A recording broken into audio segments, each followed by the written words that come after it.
샬롬, 걸리버 여행기 8번째.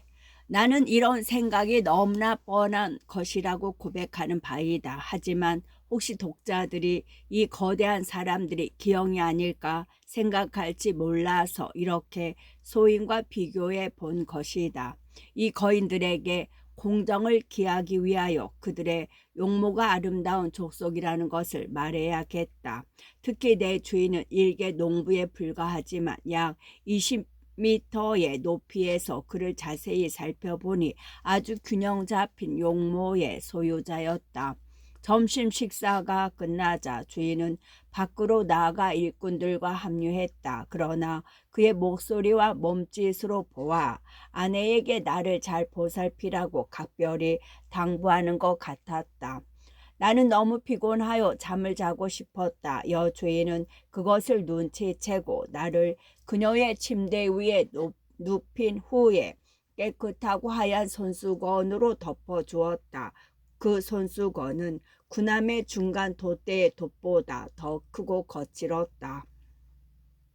나는 2시간가량 잠을 자면서 꿈을 꾸었다. 꿈에서 나는 집으로 돌아와 아내와 자식들과 함께 있었다. 잠에서 깨었을 때 그 꿈은 나를 더욱 슬프게 했다. 나는 큰 방에 혼자였다. 방은 세로 60m에 가로 90m 크기였고 높이는 60m 정도 되었다. 나는 20m 넓이의 침대에 누워 있었다. 여주인은 집안일을 보러 갔고 나를 방에다 둔 채 문을 잠갔다. 침대는 바닥에서 8m 높이였다. 나는 용변이 보고 싶어서 침대에서 내려왔지만 감히 소리질러 여주인을 부를 수가 없었다. 설사 부른다고 해도 나의 작은 목소리가 멀리 떨어진 여주인에게 들릴 것 같지 않았다. 내가 누워있는 침실과 농부 가족들이 사용하는 주방까지는 굉장히 먼 거리였다. 내가 이런 상황에 놓여 있을 때 쥐 2마리가 커튼을 기어 올라와 침대 위에서 앞뒤로 달리면서 뭔가 냄새를 맡으려 했다. 그중 1마리가 내 얼굴 가까이 다가왔다. 나는 겁을 먹으며 즉시 일어나 나 자신을 보호하기 위하여 단검을 뽑아 들었다. 2마리 쥐는 대담하게도 양쪽에서 나를 공격해 왔고 1마리는 내 상의에 기대다 앞발을 뻗었다. 하지만 나는 운 좋게도 그놈이 나에게 해코지를 하기 전에 그 배를 단검으로 갈라버렸다. 그놈은 내 발밑에서 쓰러졌다. 다른 쥐는 동료의 그런 운명을 보더니 달아났다. 하지만 나는 도망치는 놈을 쫓아가 등에다 심한 상처를 입혔다. 이런 무공을 거둔 뒤에 나는 침대 위에서 천천히 걸으면서 숨을 가다듬고 정신을 차렸다. 2 쥐는 커다란 마스티프 크기였으나 훨씬 더 민첩하고 사나웠다. 만약 내가 잠들기 전에 허리띠를 풀었더라면 나는 틀림없이 갈갈이 찢겨 산채로 잡아먹히고 말았을 것이다. 죽은 쥐의 꼬리를 재어 보았는데 약 2m였다. 하지만 침대에 쓰러져 피를 흘리는 시체를 침대 밖으로 끌고 가는 것은 아주 역겨운 일이었어서 할 수 없었다. 그러다 그놈이 아직 숨이 붙어 있는 것을 보고서 나는 단검으로 목을 거세게 찔러서 완벽하게 처치해 버렸다. 그 직후에 여주인이 방 안으로 들어와 온몸에 피가 묻은 나를 보더니 달려와서 나를 손으로 잡았다. 나는 죽은지를 가리켰고 미소를 지으며 다치지 않았다는 표시를 했다. 그러자 그녀는 아주 기뻐하면서 하녀를 불러 집게를 가지고 죽은 쥐를 창문 밖으로 내버리라고 지시했다. 이어 그녀는 나를 탁자 위에 올려놓았다. 나는 피가 많이 묻은 단검을 그녀에게 보여주었고 그 피를 내 옷깃에 닦은 다음 다시 단검을 칼집에 집어넣었다. 나는 남이 대신해 줄 수 없는 일로 압박을 받고 있었다. 그래서 여주인에게 바닥에 좀 내려달라는 신호를 했다. 여주인이 그렇게 해주자 나는 너무 수줍어서 문을 가리키며 여러 번 고개를 숙이는 것 이외에는 더 이상의 의사표시를 할 수가 없었다. 그 선량한 부인은 마침내 아주 어렵사리 내 의도를 알아차렸다. 그녀는 다시 손으로 나를 들고서 마당으로 나가서 나를 내려놓았다. 나는 구석진 곳으로 약 200m 정도 걸어가서 그녀에게 나를 쳐다보거나 따라오지 말라는 신호를 한 뒤에 괭이밥의 두 잎사귀 사이에 내 몸을 가리고서 용변을 보았다. 나는 점잖은 독자에게 이런 일과 기타 사소한 일을 장황하게 서술하는 것을 양해해 주기 바란다. 이런 일들이 야비하고 천박한 정신의 소유자들에게는 사소하게 보일지 모르지만 철학자가 그의 생각과 상상을 넓혀서 개인이나 공공의 생활에 적용하는 데 도움을 줄 것이다. 그것이 내가 이 여행기와 다른 여행기들을 세상에 내놓는 유일한 목적이다. 사실 나는 세상에서 진리만 연구해 왔으며 학문이나 멋지고 장식적인 글쓰기를 일체 배제해 왔다. 그러나 이 여행의 모든 장면은 내 마음에 아주 강렬한 인상을 남겼고 내 기억 속에 깊이 각인되어 있다. 그래서 처음에 그것을 이처럼 종이 위에 옮겨 놓으면서 단 하나의 구체적 상황도 생략하지 않았다. 그러나 꼼꼼히 점검하면서 첫 번째 원고에 들어있던 덜 중요한 문장들을 여러 삭제했는데 너무 사소하거나 장황하다는 비난을 받을까 봐 두려워했기 때문이다. 여행자들에게 종종 퍼부어지는 그런 비난은 때때로 충분한 근거가 있다. 제2장 농부의 딸에 대해 묘사하다. 저자가 시장에 나가서 구경거리가 되고 이어 수도로 가게 되다. 그 여행을 자세히 묘사하다. 여주인은 9살 난 딸이 있었는데 대단한 재주를 가진 아이였고 바느질을 잘했으며 아기 인형에게도 옷을 멋지게 해 입혔다. 그 애와 어머니는 나를 위해 밤중에 필요한 아기 요람을 만들었다. 그 요람은 작은 장의 서랍 속에 넣어졌고 쥐들의 습격을 우려하여 매달린 선반 위에 올려놓았다. 이것이 내가 그 농가에 머무는 내내 나의 침대가 되었다. 그러나 그 침대는 나의 요청에 의해 점점 더 편안하게 개량되었다. 내가 그들의 말을 배우기 시작하면서 필요한 것을 그들에게 알릴 수 있었던 것이다. 이 소녀는 손재주가 아주 좋았고 내가 한두 번 그녀 앞에서 옷을 벗는 것을 보더니 그 다음에는 손수 내 옷을 입혀주고 벗겨주었다. 그러나 그녀가 나 스스로 입도록 두는 경우에는 결코 그녀의 신세를 지지 않았다. 그 딸은 내게 7벌의 셔츠를 만들어 주었고 또 그녀가 손에 넣을 수 있는 가장 좋은 천으로 여러 장의 네일을 만들어 주었다. 그러나 그 천은 삼배보다 더 거칠었다. 그녀는 나를 위해 이런 옷들을 계속 손수 빨래해 주었다. 그녀는 또한 그들 나라의 언어를 가르쳐주는 선생님이었다. 내가 어떤 물건을 가리키면 그녀가 그 나라의 말을 알려주었다. 이렇게 하여 나는 며칠 사이에 내게 필요한 것을 말할 수 있었다. 그녀는 아주 마음이 착했고 키도 약 12m 정도로 그녀 나이에 비해 작은 편이었다. 그녀는 내게 그릴드릭이라는 이름을 지어주었다. 그녀에 이어 그 가족이 나를 그렇게 불렀고 나중에는 온 왕국이 그 이름으로 나를 기억했다.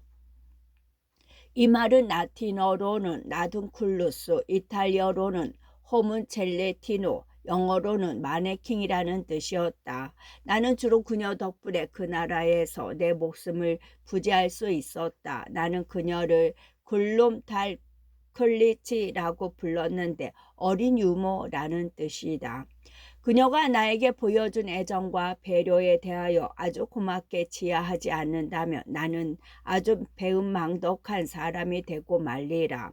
나는 진정으로 그녀에게 합당한 보상을 해줄 수 있는 능력이 내게 있었으면 하고 생각한다. 하지만 나의 본의 아니게 그녀에게 불명예를 안겨주는 불행한 인간이 되고 말았는데 이처럼 그녀를 걱정하는 데는 충분한 이유가 있다. 나는 이제 농부의 인근 동네에 알려지고 또 사람들의 입에 오르내리게 되었다. 나의 주인이 들판에서 괴상한 동물을 발견했는데 덩치는 대략 스플락룩만 하고 그 외에 나머지는 인간과 똑같다는 이야기가 널리 퍼졌다.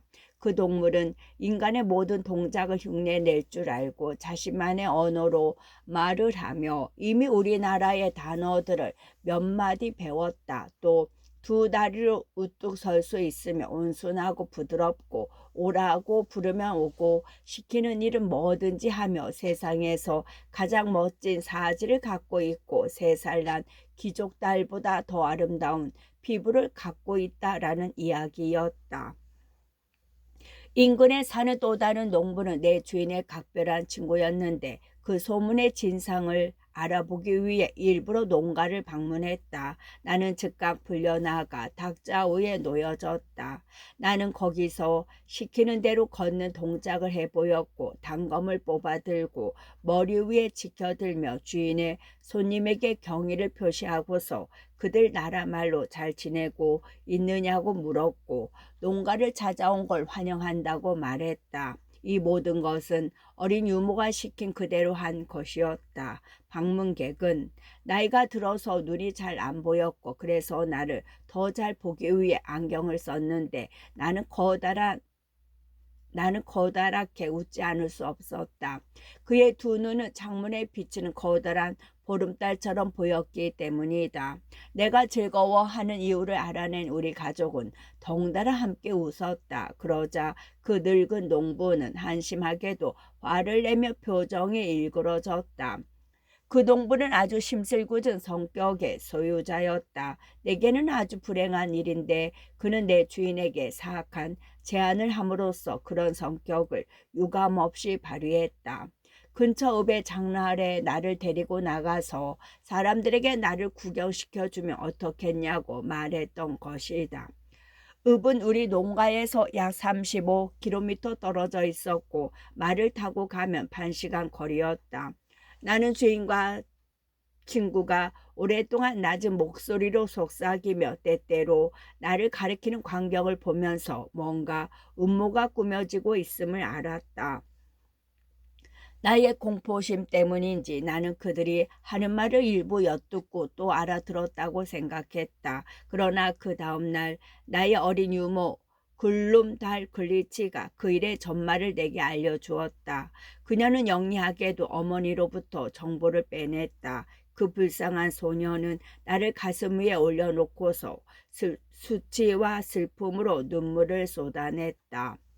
그녀는 무례하고 조잡한 사람들 때문에 내가 어떤 사고를 당할지 모른다고 우려했다. 그들은 나를 비틀어서 죽일 수도 있고 아니면 나를 그들의 소나기에 집어넣고 내 사지 중 하나를 부러뜨릴 수도 있었다.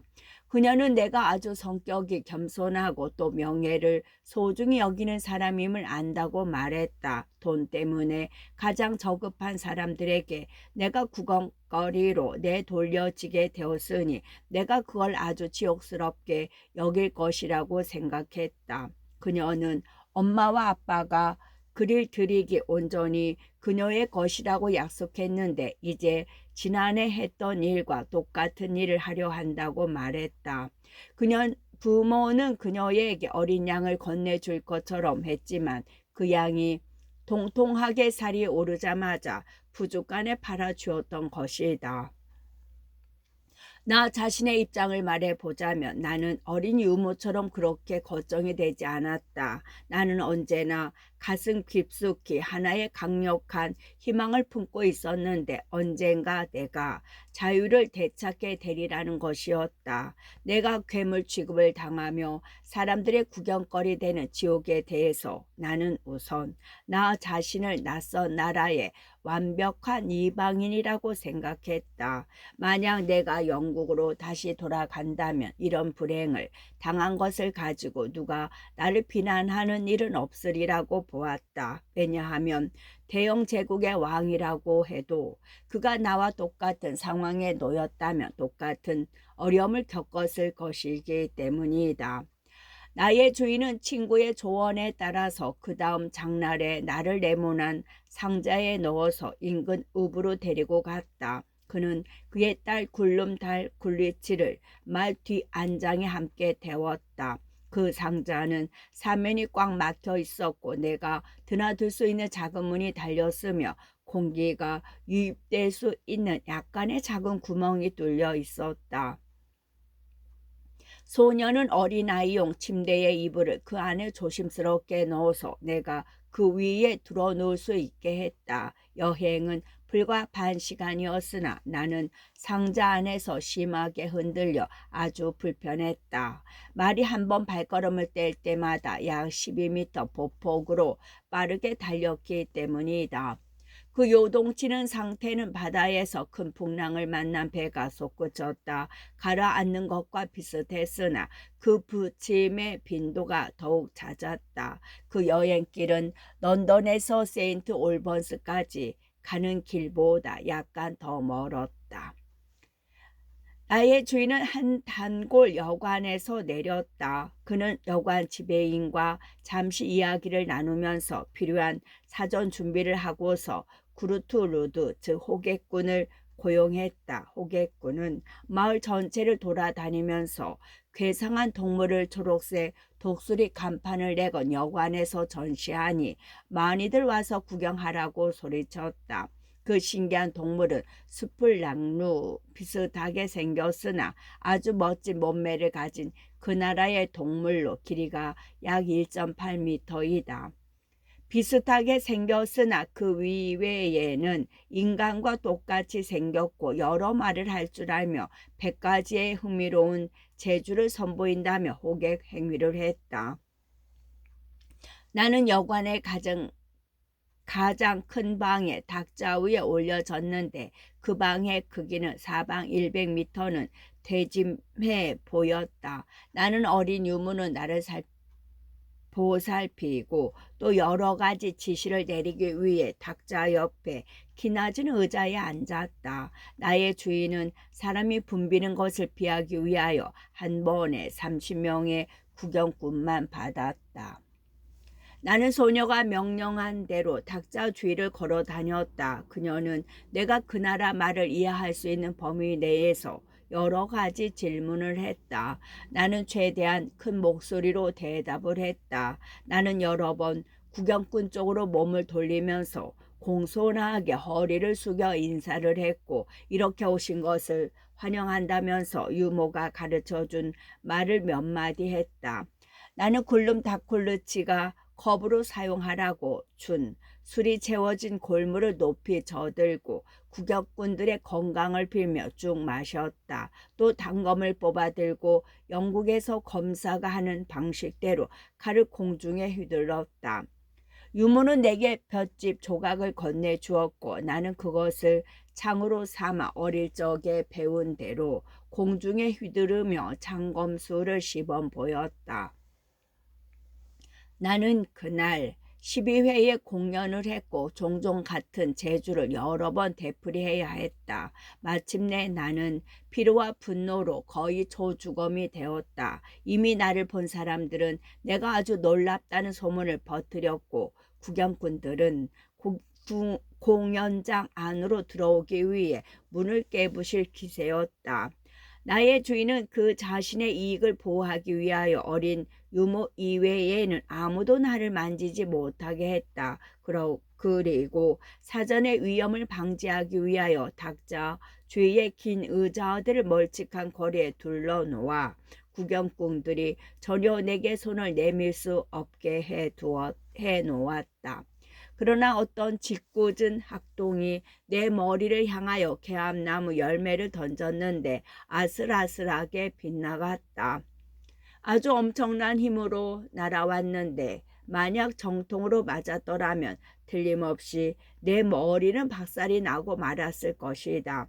그 크기가 거의 작은 호박만 했기 때문이다. 나는 그 악동이 흠씬 두들려 맞고 방 밖으로 쫓겨나는 것을 고소하게 바라보았다. 나의 주인은 다음 장날에 다시 공연을 하겠다고 공고를 했다. 공고를 냈다. 동시에 그는 나를 위하여 좀 더 편안한 수송 수단을 준비했는데 그럴 만한 충분한 이유가 있었다. 나는 첫 번째 여행과 8시간 내내 이어진 공연으로 인하여 너무나 피곤했고 그리하여 제대로 서 있을 수도 말을 할 수도 없었다. 사흘이 지나서야 나는 겨우 기력을 회복했다. 나는 집에서도 쉴 수가 없었다. 인근 160km 이내의 이웃 양반들이 내 명성을 듣고서 주인집으로 직접 나를 구경하러 왔기 때문이다. 그들의 처자식까지 다 합치면 30명 가까이 되는 인원이었다. 그 나라는 인구가 아주 조밀했다. 나의 주인은 집에서 나를 구경시킬 때에는 비록 단 한 가구일지라도 공연장의 좌석이 가득 찰 때에 요금을 받았다. 그래서 나는 한동안 일주일 내내 휴식을 취할 수가 없었다. 그들의 안식일인 수요일을 제외하고 읍의 장터에 가지 않는데도 말이다. 나의 주인은 내가 돈벌이가 된다는 것을 알고서 왕국 내의 대도시들로 나를 데리고 가서 공연을 할 마음을 먹었다.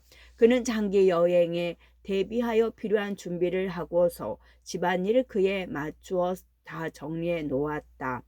그는 내가 그 나라에 도착한 지 2달쯤 되었을 때인 1703년 8월 17일 그의 아내와 작별 인사를 했다. 우리는 제국의 중심부에 있는 수도를 향해 출발했는데 우리의 집에서 약 5,000km 떨어진 곳이었다.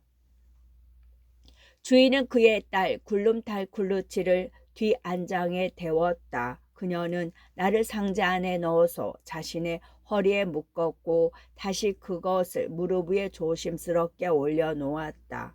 소녀는 상자 내부의 사면을 가능한 한 부드러운 천으로 덮었고 바닥에는 쿠션용 루비 이불을 갈았다. 그리고 그 위에다 아기용 침대를 설치했고 나의 속옷과 기타 필요한 물품을 제공했다. 그녀는 모든 것을 가능한 한 편리하게 만들려고 애를 썼다. 우리 뒤에는 짐을 말에다 싣고 따라오는 농가의 소년 하인 이외에 다른 일행은 없었다. 주인의 계획은 수도로 올라가는 도중에 경유하는 모든 읍에서 나를 구경시키겠다는 것이었다. 약 80km 혹은 160km를 가다가 어떤 마을 혹은 고위 인사의 저택 등 고객이 있을 만한 곳이면 걸음을 멈추고 공연을 했다. 우리는 하루에 200km 내지 250km를 넘지 않는 편안한 여행을 했다. 왜냐하면 굴루치가 나를 보호하기 위하여 말의 속보 때문에 피곤하다고 불평을 했기 때문이다. 그녀는 종종 내가 원하면 나를 상자에서 꺼내어 콧바람을 쐬게 해주고 또 그 나라를 구경시켜 주었다. 하지만 그럴 경우에도 내 몸에 부착된 끈을 단단히 쥐고 있었다. 우리는 나일강이나 겐지스 강보다 훨씬 더 너비가 크고 깊은 강을 대여섯 개 건너갔다. 런던 교가 있는 템스 강보다 작은 시내는 거의 보기 힘들었다. 우리는 총 10주에 걸쳐 여행을 했다. 나는 중간에 많은 마을과 일반 가정을 제외하고 18개의 도시에서 공연을 했다. 10월 26일에 수도에 도착했다. 수도의 이름은 그들 말로 롤르블루그루드인데 우주의 자부심이라는 뜻이었다. 주인은 왕궁에서 그리 멀리 떨어지지 않은 수도의 중심 거리에 숙소를 정했다. 그리고 내 신체 조건과 능력을 정확하게 묘사한 공고문을 여러 군데에다 붙였다. 그는 너비가 90에서 120m가 되는 커다란 방을 임차하고 직경 20m가 되는 탁자를 마련해 나를 그 위에서 공연하게 했다. 탁자의 가장자리에서 1m 떨어진 지점에 1m 높이의 울타리를 설치하여 내가 탁자에서 굴러 떨어지는 것을 사전에 예방했다. 나는 하루에 10회 공연을 했고 구경꾼들은 모두 경탄과 만족의 함성을 내질렀다. 나는 이제 그들의 말을 그런대로 잘할 수 있었고 그들이 내게 건네는 말을 완벽하게 이해했다. 그 외에 나는 그들의 알파벳을 배웠으므로 이런저런 상황에서 하나의 온전한 문장으로 요령껏 설명을 할 수도 있었다. 우리가 집에 있을 때 그리고 여행 중에 여가 시간에 굴루탕 굴루치가 내게 글을 가르쳐 주었기 때문이다. 그녀는 지도 제작자 니콜라 상송의 작은 지도책보다 별로 크지 않은 소책자를 호주머니 속에 넣고 다녔는데 어린 소녀들에게 그들 나라의 종교를 간단히 설명해 주는 책자였다. 그녀는 이 책에 나오는 문장을 가지고 내게 절자를 가르쳐 주고 또 단어들의 뜻풀이를 해 주었다. 제3장 저자가 왕궁에 보내지다. 왕비가 저자의 주인인 농부로부터 그를 사들여서 왕에게 선물로 바치다. 저자가 폐하의 학자들과 논쟁을 하다 왕궁의 저자의 거처가 마련되고 왕비의 총애를 받게 되다. 저자가 조국의 명예를 강하게 주장하다 왕비가 데리고 있는 난쟁이와 싸우다. 매일 그런 중노동을 하게 되자 몇 주 사이에 나의 건강이 아주 심각한 무리가 왔다. 나의 주인은 돈을 많이 벌수록 더욱 욕심이 커졌다. 나는 식욕이 거의 없었고 거의 해골이나 다름없게 되었다. 농부는 나의 건강 상태를 보더니 내가 곧 죽을 것 같다는 결론을 내리고 죽기 전에 가능한 한 많은 이익을 올려야겠다고 생각했다. 이런 생각을 하며 결심을 굳혀가는 동안에 왕실의 의전관인 슬라드늘랄이 찾아와 왕비와 귀부인들의 오락을 위하여 나를 즉시 궁정으로 보내라고 명령했다. 귀부인들 중 몇몇은 이미 나의 공연을 본 사람들이었고 나의 아름다움, 행동, 양식 등 신기한 것들을 왕비에게 보고했었다. 왕비 마마와 수행 귀부인들은 나의 행동 거지를 보고서 형언하기 어려울 정도로 즐거워했다. 나는 무릎을 꿇고서 왕비 마마의 발에 입맞출 수 있는 영광을 정원했다. 그러나 이 우아한 왕비는 내게 이때 나는 이미 탁자 위에 올려져 있었다. 새끼손가락을 내밀었고 나는 양팔로 그 손가락을 감싸 안으며 끝부분에 아주 공손하게 내 입술을 가져다 댔다. 왕비는 나의 나라와 여행에 대하여 여러 가지 일반적인 질문을 했고 나는 가능한 한 간단하고 분명하게 대답했다. 그녀는 왕국에 살게 된다면 만족하겠느냐고 물었다. 나는 탁자의 상판 위에까지 고개를 숙이며 내가 주인의 노예라는 사실을 공손하게 말하고서 하지만 내 마음대로 할 수 있다면 평생을 왕비 마마에게 봉사하며 지낼 것이며 이를 아주 자랑스럽게 생각할 것이라고 말했다. 그러자 왕비는 나의 주인에게 좋은 값에 나를 팔 의향이 없느냐고 물었다. 내가 한 달 이상 살지 못할 것이라고 생각한 주인은 즉각 나를 팔아 넘길 결심을 하고서 금화 1,000개를 요구했다. 그 돈은 즉각 지불되었고 각 금화의 크기는 포르투갈 금화의 800배였다. 그러나 거인국과 유럽 사이의 문물 차이와 그 나라의 높은 금값을 감안한다 하더라도 그 금액은 영국의 1,000기니보다 큰 금액이라고 할 수는 없었다. 그러자 나는 왕비에게 한 가지 요청을 했다. 이제 내가 왕비 마마에 비천한 하인 겸 신하가 되었으니 지금껏 온갖 배려와 자상함으로 나를 보살펴주고 또 그 일을 아주 잘해온 글룸달클리치를 마마의 하녀로 받아들여 계속 나의 유모 겸 교사 노릇을 하게 해달라는 것이었다. 왕비 마마는 나의 요청을 즉각 받아들였고 손쉽게 농부의 동의를 얻었다. 사실 농부는 자신의 딸이 궁중에서 원하는 인물이 된 것을 아주 기쁘게 생각했다. 그리고 그 불쌍한 소녀도 노골적으로 기뻐했다. 나의 옛 주인은 나에게 작별 인사를 하면서 나를 좋은 분의 손에 맡겼다면서 물러갔다. 나는 그의 말에 단 한마디도 대꾸하지 않고 간단히 목례만 했다. 왕비는 나의 차가운 태도를 눈여겨보았다. 농부가 궁전의 방에서 나가자 왕비는 내게 그 이유를 물었다. 나는 왕비 마마에게 솔직하게 대담하게 말했다.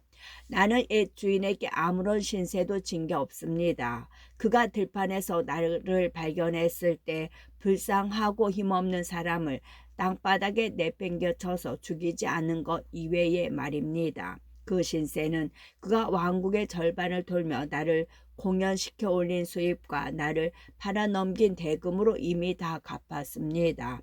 내가 그동안 견딘 삶은 나보다 신체적으로 10배나 강한 동물도 충분히 죽일 수 있을 정도로 고생스러운 것이었습니다. 날마다 공연을 하면서 사람들을 즐겁게 하는 중노동을 계속하면서 내 건강은 말할 수 없을 정도로 망가졌습니다. 만약 옛 주인이 내가 곧 죽을 거라고 생각하지 않았다면 마마께서는 그처럼 쌍갑의 저를 사들일 수 없었을 것입니다. 그러나 위대하고 선량하시며 자연의 장식이고 세상의 귀인이며 온 신하들의 즐거움이신 왕비 마마의 손에 학대당할 염려는 전혀 없게 되었으니 옛 주인의 우려가 근거 없는 것임을 증명해 보이려 합니다. 사실 저는 왕비 마마의 자상하신 보살핌 덕분에 이미 기력이 회복되고 있음을 느낍니다. 이것이 내가 대답한 말의 개요였는데 아주 부정확한 어법으로 심하게 머뭇거리면서 말해진 것이었다. 특히 머뭇거렸던 부분은 거인국 사람들의 독특한 문장 스타일을 따른 부분이었는데 글룸 달쿨리치가 나를 궁정에 데려가면서 가르쳐준 몇 마디에서 가져온 것들이었다. 왕비는 나의 어법이 궁정 예절에 맞지 않은 엉터리임을 어느 정도 감안해 주면서도 이렇게나 작은 동물이 상당한 재치와 양식을 갖고 있다는 사실에 놀라움을 금치 못했다. 그녀는 나를 손 위에 올려놓고서 왕에게 데려갔다. 왕은 마침 거처에 들어와 있었다. 아주 신중하고 근엄한 용모의 소유자인 국왕폐하는 처음엔 나를 제대로 쳐다보지도 않았다. 왕은 왕비에게 다소 쌀쌀한 태도로 언제부터 스플랑루를 좋아하게 되었느냐고 물었다. 왕비의 손바닥 위에서 엎드려 있는 나를 그런 동물로 보았던 것이다. 그러나 엄청난 재치와 유머 감각을 갖고 있는 왕비는 나를 필기용 책상 위에 부드럽게 세워 놓으면서 왕에게 나 자신을 소개하라고 명령했다. 나는 아주 간단하게 자기소개를 했다. 그리고 왕의 거실 문 앞에 서 있던 굴루담 굴리치는 내가 그녀의 눈밖에 있는 것을 견디지 못하여 안으로 들어오도록 허락되었다. 보모는 내가 그녀 아버지의 농가에 도착한 이후 벌어진 일들을 모두 확인해 주었다. 왕은 왕국 내에서 그 어떤 사람 못지않게 배웠고 또 철학과 수학을 깊이 공부한 사람이었다. 내가 아직 입을 열어 말하기 전에 내 모습을 찬찬히 살피고 또 내가 똑바로 서서 걷는 것을 보고서 나를 어떤 교묘한 예술가가 만든 일종의 시계 제품이라고 생각했다. 거인국에서는 시계 제조 기술이 완벽의 수준에 도달했다. 그러나 내 목소리를 듣고 또 내가 하는 말이 정상적이면서 합리적인 것임을 파악하고서는 놀라움을 금치 못했다. 그는 내가 그 왕국에 도착한 경위에 대한 설명을 듣고서도 만족하지 못했다. 그건 굴름달 굴리치와 그녀 아버지가 꾸며낸 이야기이며 또 농부가 나를 비싼 값에 팔아 넘기기 위해 몇 마디 말을 가르쳐 주었다고 생각했다. 이렇게 상상하면서 그는 내게 여러 가지 질문을 던졌는데 나로부터 계속하여 합리적인 대답을 듣게 되었다.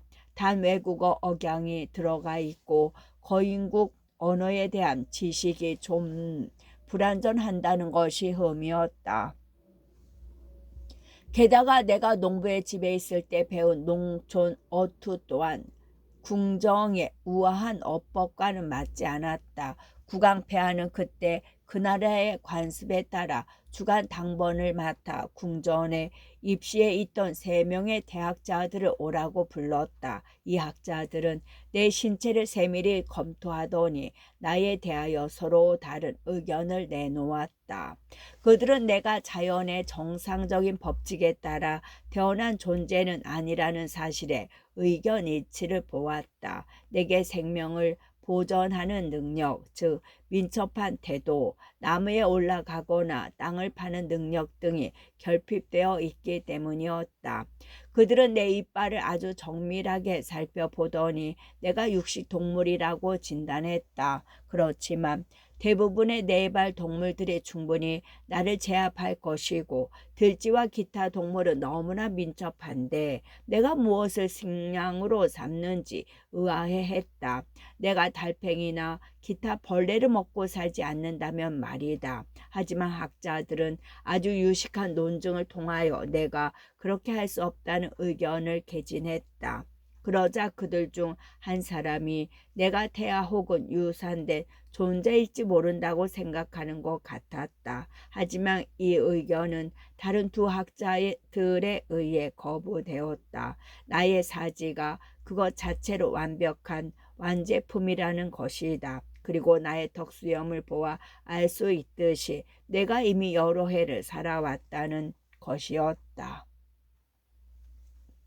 그들은 돋보기를 통하여 턱수염의 뻣뻣한 털을 분명히 볼 수 있었다. 그들은 나를 난쟁이로 보지도 않았다.